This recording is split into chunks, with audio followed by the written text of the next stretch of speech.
from Wexford, and this week I wanted to tell you about this Zygopetalum, and it's the orchid with the most interesting backstory of them all. Now I think this is Zygopetalum Louisendorf. It certainly came to me with no label, but I've had a look and I think it's Louisendorf. But the really interesting thing about this particular orchid is that it was my mother's. And it was the first kind of like fancy orchid that I had as well. I remember the first orchid I got was a Phalaenopsis, Bolden's kaleidoscope. And my mum had this one, the purple one. And I thought hers was the nicest. And she thought my pink one was the nicest. So, you know, we thought we might swap. But unfortunately she passed away in 2008, and anyway I ended up with both orchids and not a clue what to do with this one, because I knew it wasn't a phal, so I really had no clue how to deal with it. So it followed by fire really a process of trial and error, and you just wouldn't believe the things I did to this poor orchid. I repotted it. I forgot to take the sphagnum moss out from the base of the crown, and it started to rot. Well, it didn't really actually, because it's quite a tough old cookie.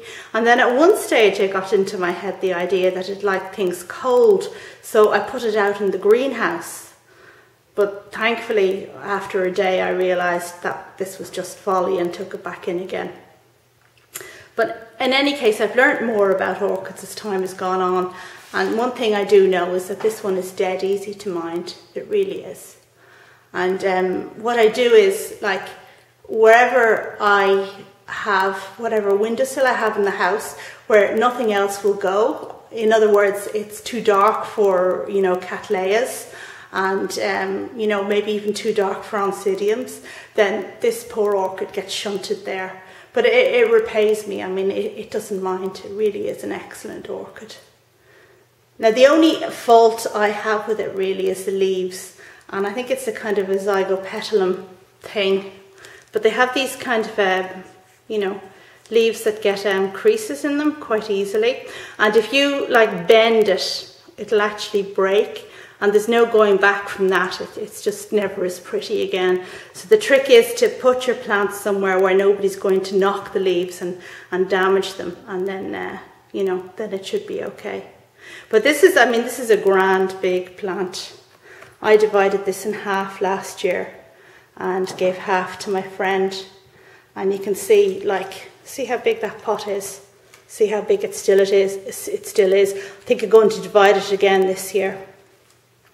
But it's a great one, and Danny, Miss Orchid Girl, asked me to do you know, a video on Zygopetalum care, and I really have nothing sensible to say to her, because for this one, it's a dead easy orchid, a really, really easy one, and I highly recommend it, if it is Louisendorf.